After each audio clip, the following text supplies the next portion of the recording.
دیکھتی آنکھوں کو اور سنتے کانوں کو۔ السلام علیکم۔ بسم اللہ الرحمن الرحیم۔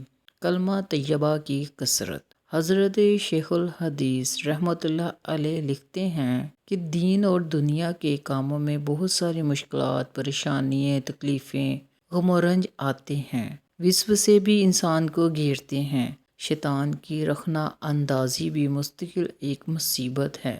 دنیاوی ضروریات بھی اپنی طرف کھینچتی ہیں۔ اس صورت میں مطلب ارشاد نبوی صلی اللہ علیہ وسلم کا یہ ہے کہ کلمہ طیبہ کی کثرت ان سب چیزوں کا علاج ہے۔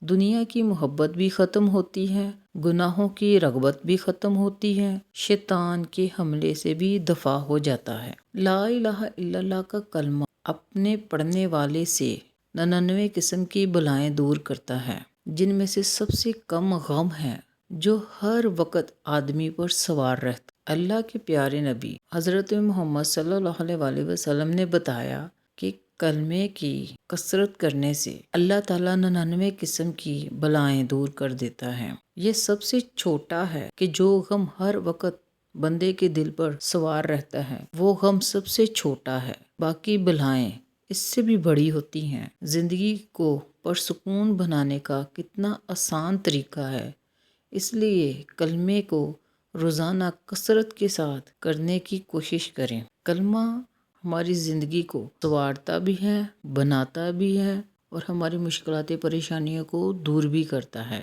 چاہے وہ دین کی ہو چاہے دنیاوی ہو۔ اللہ ہمیں اس کلمے کو پڑھنے کی زیادہ سے زیادہ توفیق عطا فرمائے۔